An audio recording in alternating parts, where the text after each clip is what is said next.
Level 13-14 pastime comedies tend to be excited and delighted to be joined by the legendary one back at studio. You look good today.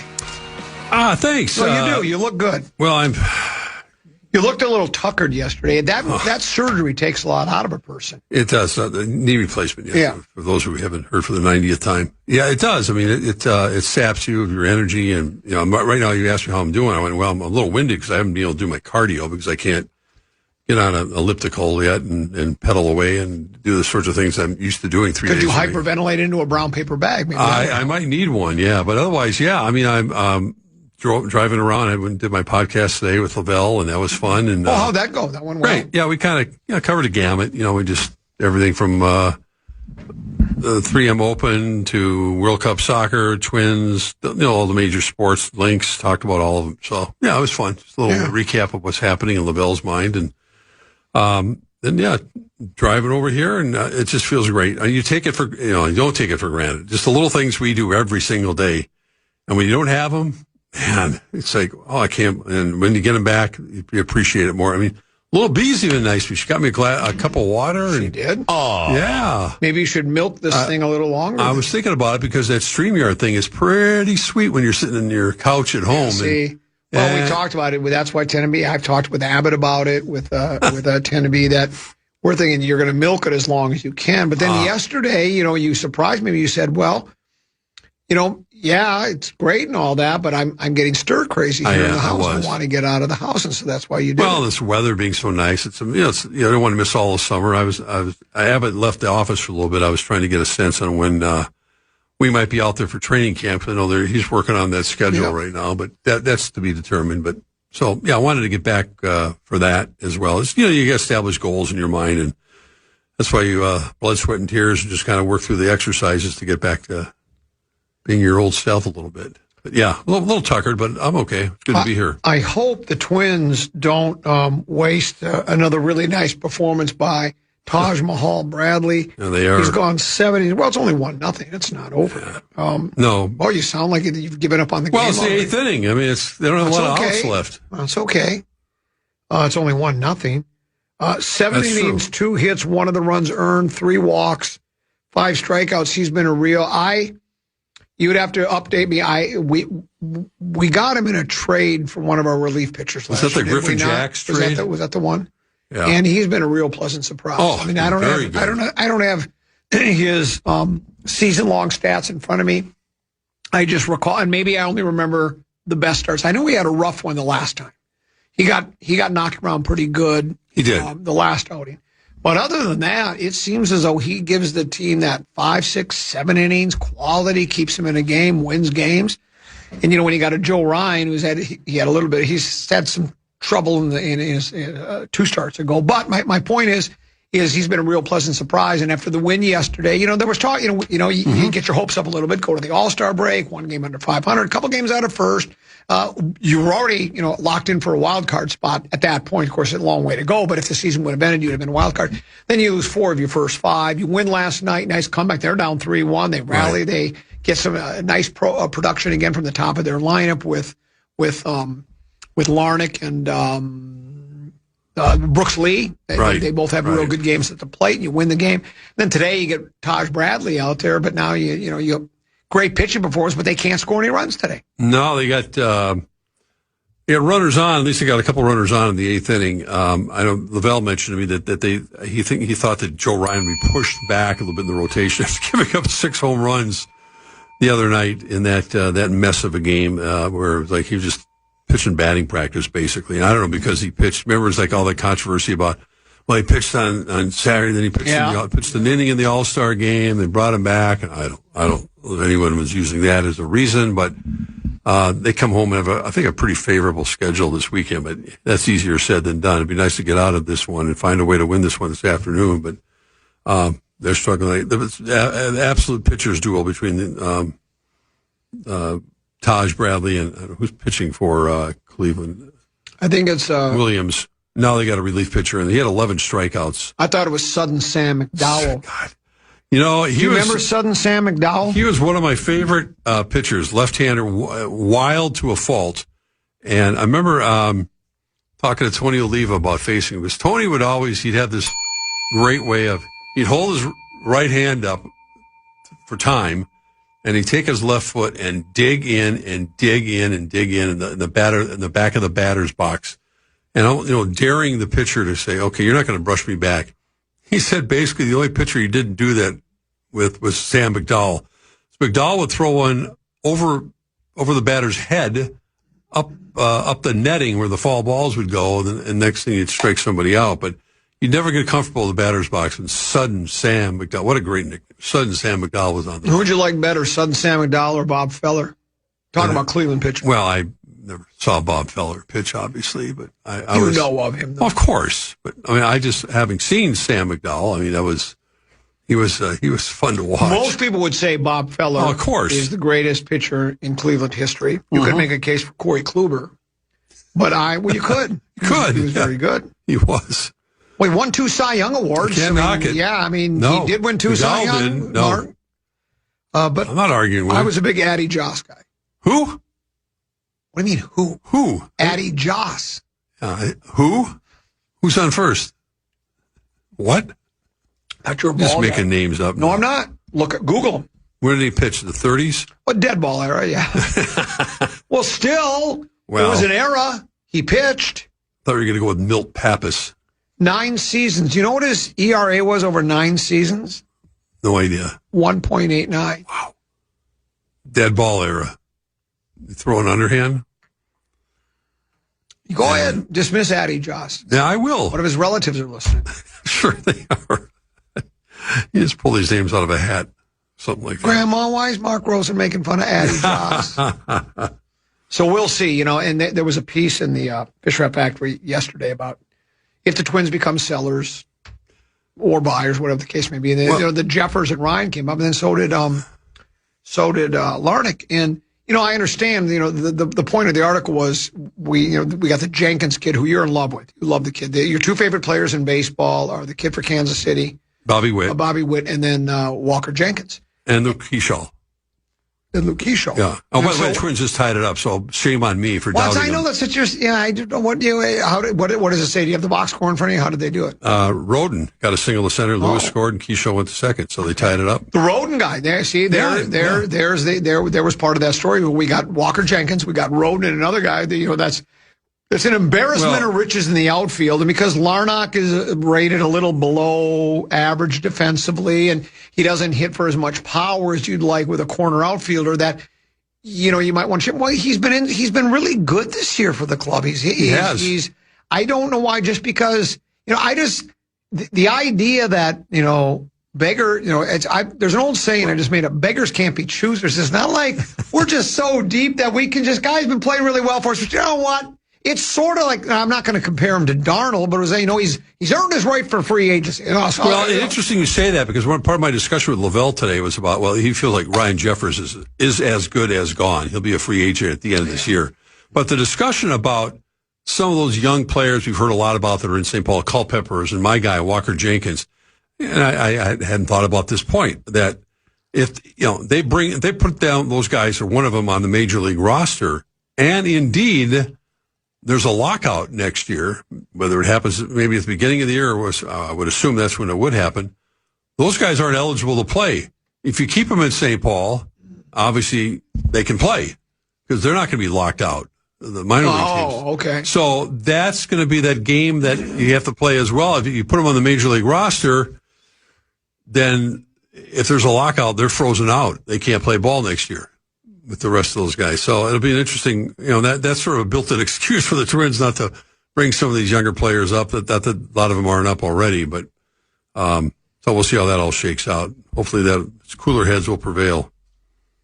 Someone just said C.C. Sabathia would be number 2 after Feller. Again, that's recency bias. He never watched Addie Joss pitch. Must not have seen him. I know about Addie Joss. I might even say Addie Joss and Bob Feller, pick them. Pick them. Yeah. So think of other Cleveland pitchers. Herb Score, we talked about him. Yeah. Kind of ends right about there, doesn't it? Well, I know. It kind of ends right about there, Mark. It kind of does. That's why they made that movie Major League about how bad the Cleveland Indians were at that time for all those years. So Well, we'll see. Again, I said this earlier in the show. My motives, I don't know if it's a motive or my reason, my desire to see the Twins stay in contention. Yeah, it's fun, but more than anything, I want to see if Tom Pohlad is a man of his word. Intriguing. He talks about wanting not only to just, be a competitive team, but he wants to contend and win championships. That's what he claims, and every owner should feel that way, right? At least that's the way a fan base wants them to believe. And so now you could still say, well, even if they made a trade to help the bullpen and maybe another guy, this team really probably isn't equipped to qualify for postseason play. And even if they do, how are they going to get through a wild card? Let's say it was a wild card, get through a wild card, get through a divisional series, get through an ALCS and get to a big game. Well, World Series, you don't know until you try. And at least I would like to see them, if they could win for their next five of the next six, get to August 3rd and see if they are buyers. I'd like to see them as buyers. I'd like to say, hey, we've decided, and if, again, I know Jeffers, free agent, make a ton of money. These guys can all make a ton of money, but if you've got the money, you can sign him. Would Jeffers want to leave if you offered him a fair contract? He might stay. Might. But I don't think he will, but yeah, in a pretty good position right now. Let's take a first break of the hour. Tenneby will lead into that break with a keyword brought to us by our friends at BigDeck.com. Yeah, the fan and BigDeck.com want to give you a shot to win bonus bucks with our national cash contest. Enter the keyword preset at KFAN.com now for your shot at winning. That keyword is preset. Enter now at KFAN.com.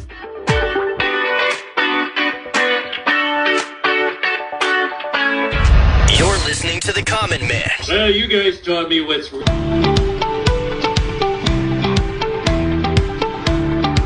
Couple 13-14 past, hour number 2 and hour number 3. That is at The Common Man program on a Thursday. Time now for Peek at the Pros, brought to you by the Minnesota Golf Association. Get more out of your golf game by joining. You'll receive a handicap index, which allows players of all skill levels to compete on an equitable basis.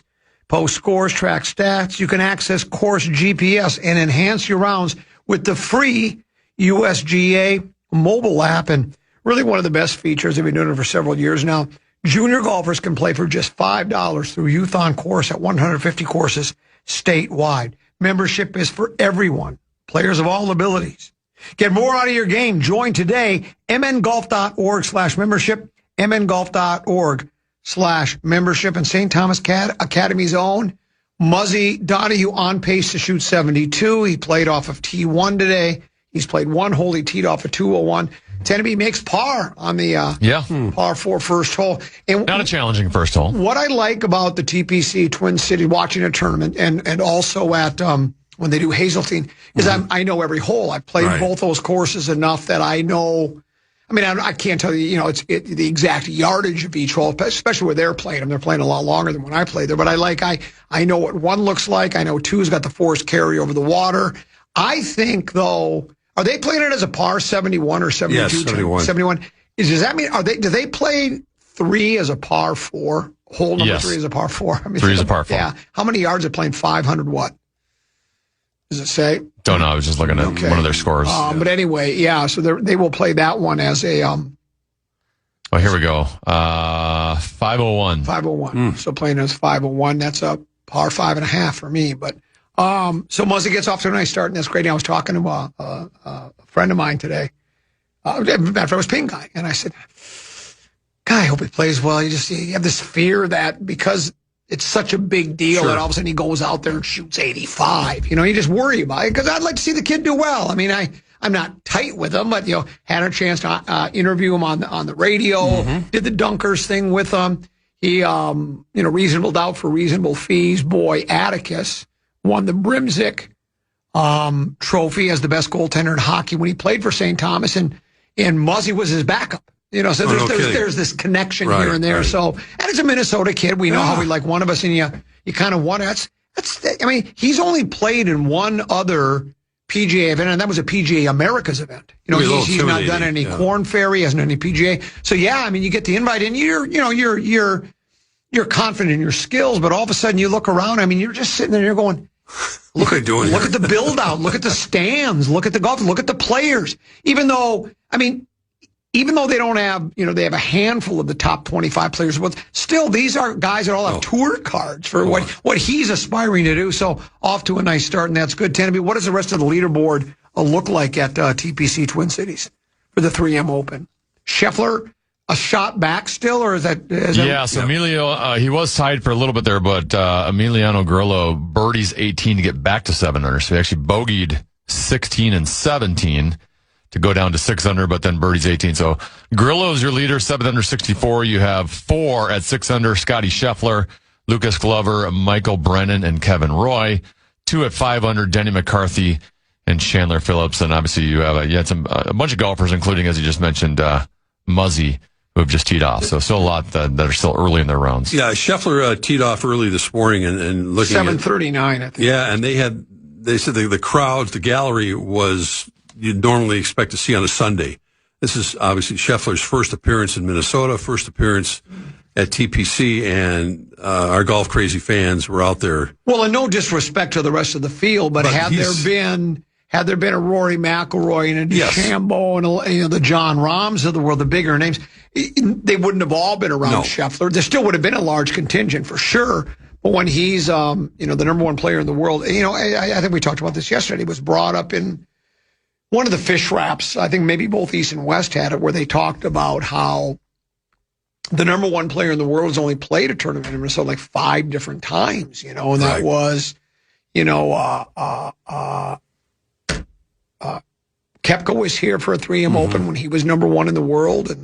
And now Scheffler mentioned that, Jason Day was number one in the world during Ryder Cup, but he's from Australia, so he didn't play for Europe or the United States. Yeah. So, you don't always get the number one player in the world. And when they have the number one player in the world is not one here either. So, you would think Scheffler's the odds-on favorite. Sometimes, I can't get an elite athlete's head, the number one player in the world. You wonder, because, it's not a major. The major season's over. It's time to exhale. Still a nice tournament, but you wonder if the mind ever wanders just a little bit, but it looked like it didn't do that today. I think he wants to be back in that winner's circle after, he had a couple rough, did he miss the cut somewhere for the first time? Missed it 2 weeks ago. He missed the cut before at the Scottish Open, he missed the cut for the first time. I think he mentioned in his news conference, before the FedEx thing starts, he wants to kind of get back in the groove. And so the timing worked well for him and his family to come here. And that's the thing that Hollis Cavner and his group at 3M do such a great job of making sure that,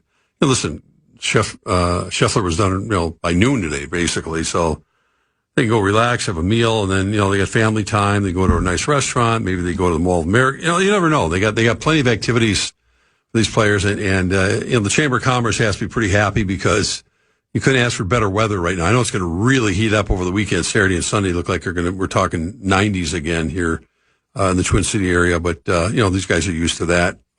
So I'm sure they'll have huge crowds out there over the weekend. Indeed, they will. Yeah, good for them. Nice to have them back on tour as they have been for quite a while now. Any news on the LeBron front that you've heard? Nothing really. I mean, this whole thing now that it's not even about LeBron, that Ant and LaMelo have organized this team activity to go to Paris to go hang out with Rudy Gobert. And it sounded like it was just going to be the two of them. And then Lavelle and I were talking about that too. And it's like, well, I think it's more than that. I think they're actually asking Jaden and, who knows who else is going to end up jumping into the, Io. I mean, they say, listen, we're going to all fly to Paris and do the Kumbaya thing. And I guess rather go to Paris than having Rudy come here, I guess you might as well do that. So I had nothing to do with Rudy. With LeBron, but is this, it sounds a little like Pecos River to me. Well, that's such what a moment that was. I don't know how many of our current listeners, the younger ones, understand what Pecos River was. Was that set up by Mike Lynn? Yes. Mike Lynn, former general manager of the Vikings, longtime general manager, wanted to do a bonding thing with the players. And so they went to Pecos River Learning Centers where you learn trust. The kind of thing like what I got, like if Mark Rosen stood behind me and I said, okay, come and just fall back and trust Mark Rosen. So they did that kind of thing. And it turned out to be, they went to Pecos River and they were going to, really bond as a team and be all for one and one for all. Then I think we won like 4 games. I don't remember. It didn't work out. Nothing to do with anything, but that was old slick Mike Lynn. He was something else. I could have written a book just about my experiences with Mike Lynn over the years, but no, I don't think this is quite the same. You know, we're all kind of bored with the whole LeBron thing, but my mind always goes on what is he thinking about? He's got all the information he needs in the world about all this stuff, family, the city, the ownership, the team itself, the makeup of this and that. What are you waiting for? I've explained it to you. I'll explain it to you again. Okay, please do. It's this simple. LeBron James could be sitting with his buddies right now, okay, sitting around the house and watching ESPN. And right now, ESPN, is the softball on ESPN 10 of your, or is that? I think it is. Yes. So I'm watching ESPN right now. They're having the Little League Softball World Series. Mm-hmm. LeBron could go look at his buddies and go, watch me have breaking news here in about 1 minute. And they go, I'm about to make a decision. Hit send on his social media account. They would break into this. Oh, of course. All of a sudden, they would show the Perkins character, all the NBA Today people. They would be on standby. So he's just enjoying this. He likes this. This is like, I'm controlling the narrative. I'm controlling the headlines of the world. I didn't know that's what it is. Maybe I'm wrong. I don't know. It's hard to get into every guy's mind, but I think the egos and they like the idea that I'm the biggest story in sports. What I do is the biggest story in sports right now. Well, it sounded like LeBron even sounded like he pushed back on Adam Silver, the commissioner, for saying, listen, we got to make the TV schedules here. Make up your mind already. And I heard he was annoyed too, but that's the Kobe cult. That's what I've been told. Yeah, I don't know. The Kobe, did you know there's a Kobe cult? Kobe cult of Kobe Bryant fans that think he's the greatest of all time and they don't like LeBron for some reason. I believe that. Why wouldn't they like LeBron? Did Kobe and LeBron not get along or something? I don't know the story. Maybe I missed it. I just think they look at LeBron as more of a mercenary basketball player than Kobe. I mean, Kobe did his thing with the Lakers, and LeBron's been bouncing all over the place. Right, so I don't know. Yeah. Well, there's that. No, nothing new. Okay, nothing new. Let's take a break. Come back. One more segment to go. Plenty of other topics to touch on. We'll do that next. It's 10 to be Common and Mark Rosen right here on the Common Man program on the Fan.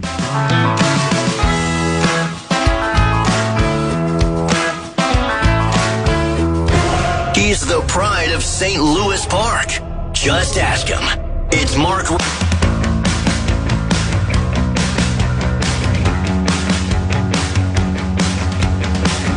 Teddy, I'm curious. How's Muzzy doing? Can you look? Muzzy Donahue, local kid. Sponsors exemption, 3M open. Muzzy and I are tight now. Yeah. Uh-oh. What happened on 2? Double bogey number 2. Oh, so no. he's at 2 over. I bet he hit it. Yeah, there he is. I wonder if he hit it in the water. Dastardly hole. You're getting ripped. For what? Seems like the parachut's a good thing. Why do you poo-poo it, Mark? The what?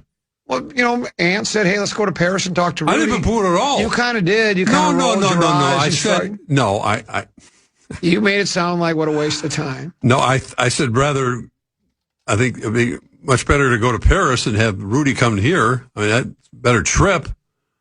We turned it into a Pecos River conversation. No, I don't. It's the conversation was, does this have anything to do with LeBron? No, it's a bonding experience. It's fine. Well, what it is it was in the last week or so. One of the I don't know if it was Athletic or the Fish Wraps, whoever, maybe all of them. They talked to Edwards, and he talked about what he thought the benefits were, the importance of bonding and being, because I think he sees that, at least that's the impression he must get from these other teams, that they're all buddy, and they're all on the same page. Because we heard the idea that the word that kept coming up with the Timberwolves late when things were going pear-shaped were, well, they're moody, and there's this idea that, and this again, I can only go by what I've read by the people I trust. It's out there for you, that if the ball would get sticky and some players didn't feel like they were getting their fair share of touches, and it's like, again, everybody wants to contribute. You winning a championship and not playing at all. You feel like you even really won a championship, or if, your contributions to the team are 10 minutes, 8 minutes, 12, and some games you don't play, or even when you do play, you're not scoring as much as you'd like to and such like that, and that some of the players didn't like that, and maybe this is a way to try to alleviate that. So I think maybe Ant might be on the right track, whether those kinds, that's why I brought up the Pecos River thing, was just because sometimes when you try to do this, the bonding thing and everybody's, buddy doesn't always translate into wins, but it can't hurt. Oh, the difference is Pecos River wasn't football oriented. It was more. Well, no, I know. But as opposed to where they're going over there to play basketball and work on their games and work on unity as a basketball team, as opposed to going to, some Dale Carnegie class that they're going to be taking. I believe, and how many are going to end up going, I don't know. It's still interesting that they're selecting that venue to go, and why not? Well, exactly. It's like I said, there's 4 or 5 of them that go. Rather have They've them all go got there. The money to travel. Oh, it's not a problem. So it's a way of right, killing 2 birds with 1 stone. Yeah, hey, let's go do some bonding. Let's go try to let's try to become more. Well, we're gonna have let's try to become more all for one and one for all. And as long as we're going to do it, may as well go to Paris. And without Randall and Nas this year in particular, and obviously Dante is going to be out for most of the regular season. They're going to have a new look, new chemistry, and LaMelo and Ant in particular have to learn how to not only play with each other, but to use Rusing Rudy as a guiding post and feeding off of him and doing what they can do. It makes sense to do some of that stuff this summer, and I kind of applaud them for doing it. I mean, it's a lot of guys just don't, I got the check. I got the money, as my old buddy Steve Cannon used to say, and I'll play ball when I have to play ball. Yeah.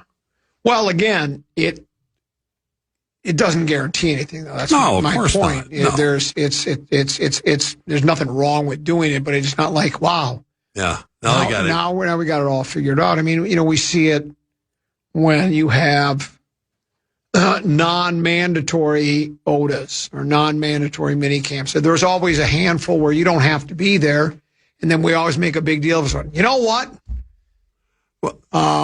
Justin Jefferson was there. He's all for the team, and then if a guy, one of the star players, just says, "You know what?" And I loved. I keep bringing this up. What Dan Campbell said when they were asking him, have you seen anything in these OTAs? And he just goes, "I'm tired of the pajama party." Because that's a great line. Because there's no content. It's not like they don't have shells. So it's hard to really evaluate anything. And with the rookie, it's a salary cap. You don't have the old days of having. I think Brian McKinney had that long holdout. I think your guy Stafford was the last one to really cash in. Although I saw Mendoza signed his contract with the Raiders today. I saw something like $54 million guaranteed. I said, "Is that even possible?" I didn't think the contract. I didn't think you had that.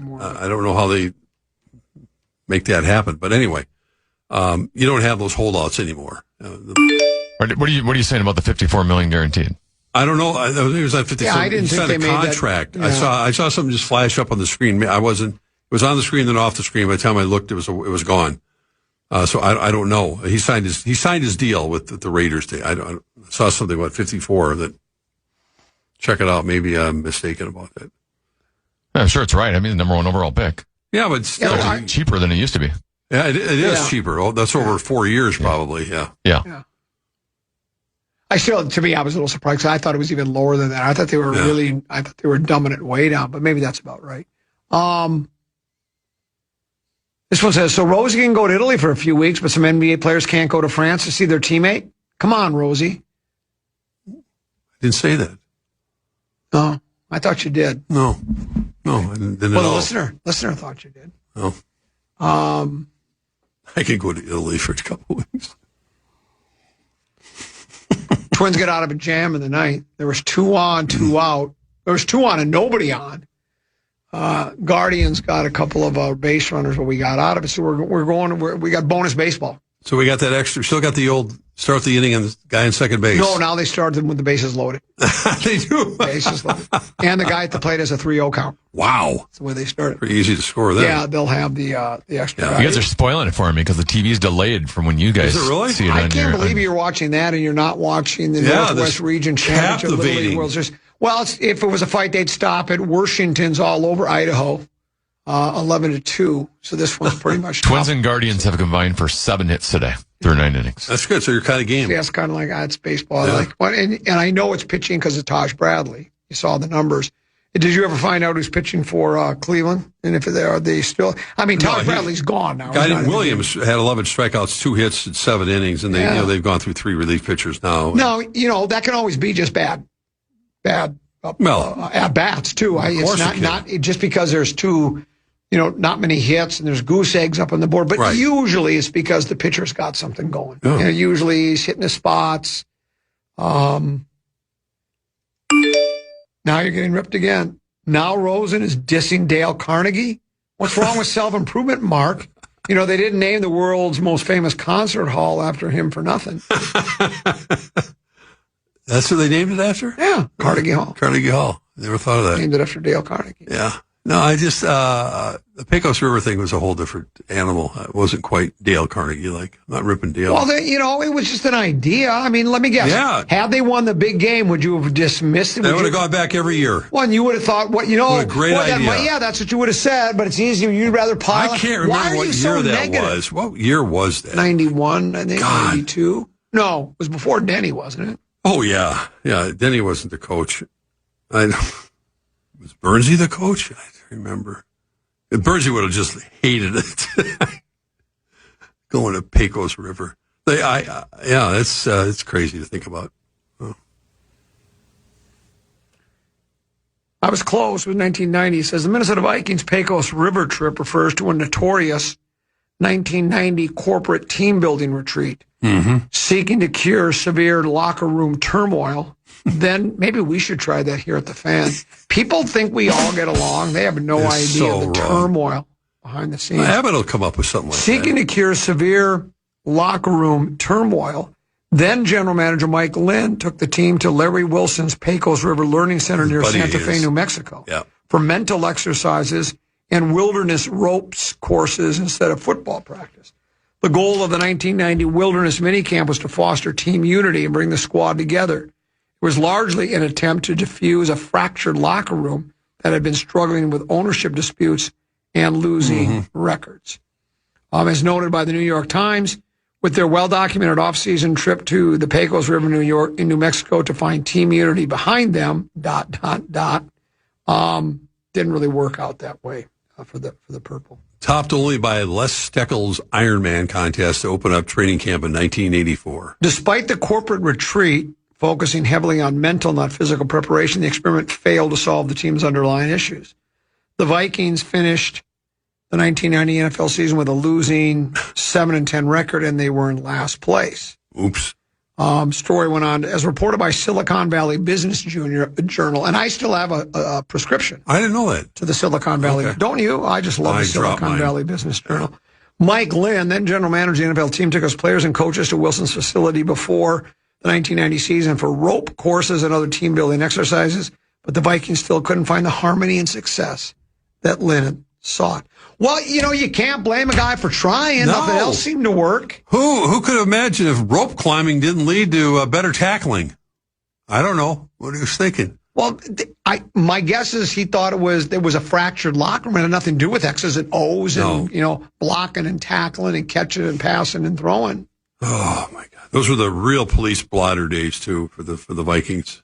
Every offseason there was something that we had to report on. Yeah. Yeah, you're getting criticized.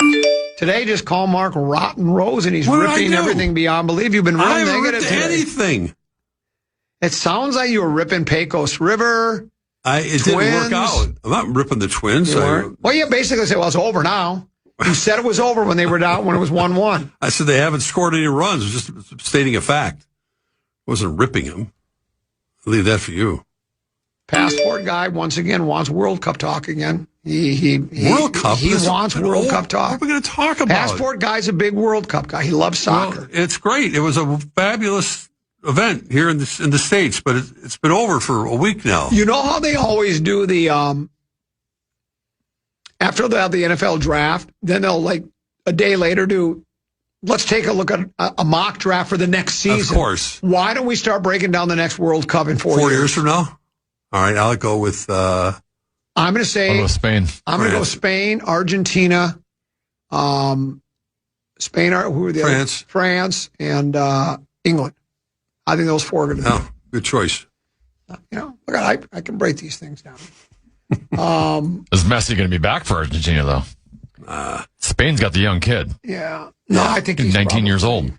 France has got the young kid.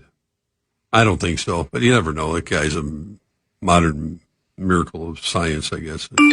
I remember a time when Rosie talking about Dunkers like it was this prestigious club and how great it was. But now since Common's been there, every time Common brings it up, he seems to kind of brush it under the rug like it's no big deal. Funny how that is. Larry Mondello guy. Isn't that? No, it's not Larry Mondello. Larry Mondello guy was the one that said... Which one? Larry Mondello guys was the one just before that. Where was Larry Mondello guys one? He was the one that the Dale Carnegie. Oh, that's pretty funny. Carnegie Hall. Well, that's actually my line. That's your line. No, I did not rip Dunkers. I thought it was really cool that you guys go. Yeah. We talked about our experiences there. I don't know what. I think it sounded like you did dismiss it, kind of like Dunkers is really like they've really. No, in fact, like it's the opposite. They fall into a level like you've never seen before. No, like, I mentioned... they'll let Dan Cole in that room. How sad. Well, that's a whole other topic. But no, I talked about Sid's history there and bringing guests to the phone. But I think you did sort of make it feel as though, No. In fact, they allow women there now. It's just all very progressive. Here's another. Maybe Rosen wants to rip the Vikings quick. We got time. We got a couple minutes. Got to want to rip them. I think they're going to the big game this year. Why would I rip them?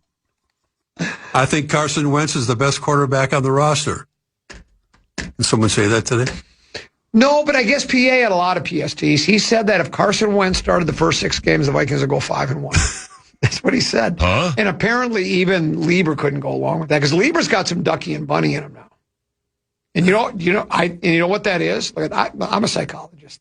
Mm-hmm. I should have been a psychologist. You should have been. You armchair psychiatrist. He goes from, first of all, he's part of that community. He's for fraternity. He's a former player. Right, he played the game. So he's in that club. And then he doesn't work for the Vikings, but he works for the Viking radio network, right? Mm-hmm. And she's the sideline reporter. And he's also on with you on Vikings game day, right? Right. So he's talking with them. And then he's it was Sharon and who were the guys that had the TV show on KSP? Stephen Sharon. He's good company. He's half of the new Stephen Sharon on TV. On every afternoon. And so then when you're on TV, you're talking to who's watching TV right now? Madge, Betty. Right. The housewives are watching. Yeah, basically. So you got to be really nice. And that Ben Lieber's a handsome young lad, isn't he? What a nice boy. Okay.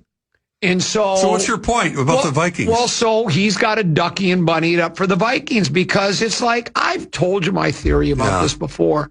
This is what this is what the consultants told you guys on TV. Always live and die and feel the pain of the local sports losses, so the viewers will go, boy, they're just like me.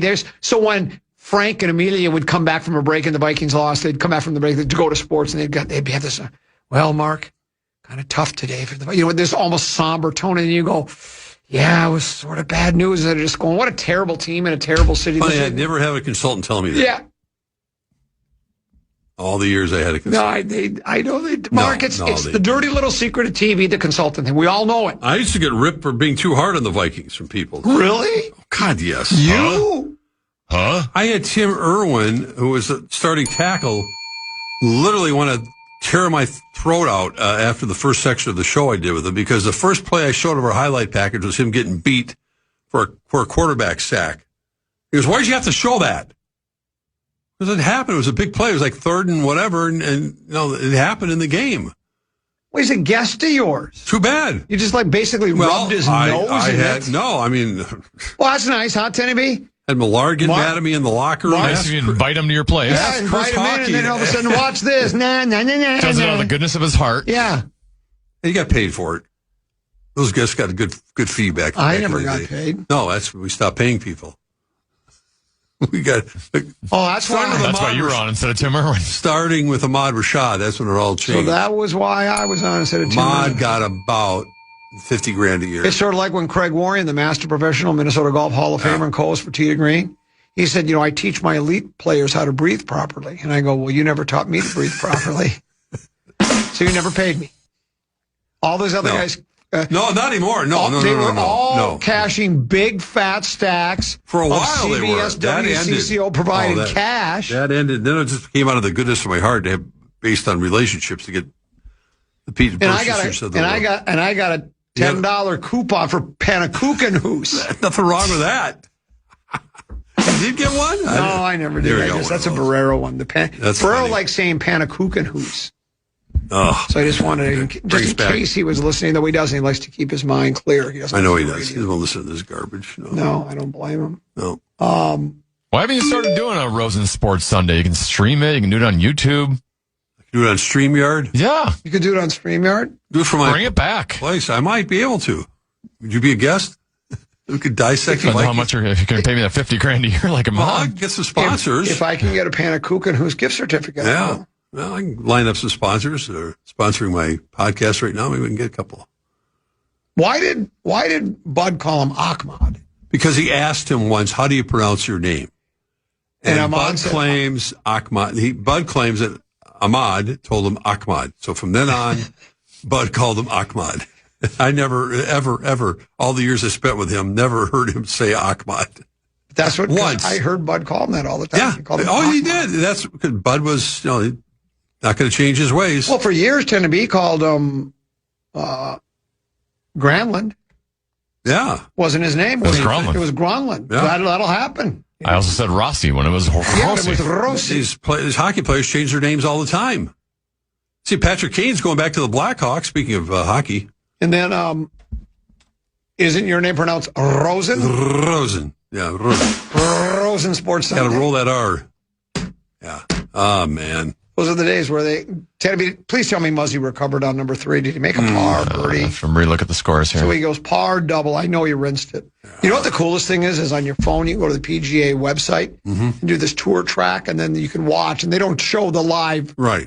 But they'll show where the ball landed? Yeah, that where, and they'll show where it landed, and my guess is he hit it in the water. Muzzy parred the third hole. Okay, good. Still 2 over. Okay, very good. Back at it. Bounce right back. Now it's the par 3 fourth with trouble on the left. Then the 5th hole is a really unique hole. It's one of those where there's kind of a ravine with rubbish between the 2 fairway parts. So I think I don't know. I think they probably play that hole long enough that to try to clear that, you'd have to really hit it well. Then they got that next par 5 that's like a serpentine par 5. It goes left and right. I don't know how many, we watch golf tournaments all the time on the weekends, but how many of them you see as many homes as you'll see during the course of this weekend on Saturday and Sunday with TPC, Say that again. How many homes are surrounding the golf course that you'll see on TV? Plenty. Plenty that you don't normally see on a golf course. Yeah. On a big tournament, not a major, but a big. Well, tournament. You'll see it oftentimes in when they're on a plane on some of the courses in California. Yeah, that's true. And they'll say, "This is where Lionel Richie lives." Yes, that's true. So they're little different homes. I don't think any rich. Go to Pebble Beach, there, maybe. Yeah. So that's it. Someone said, "Who doesn't get along with who?" I don't. I keep that in house. Let's just say there's a lot of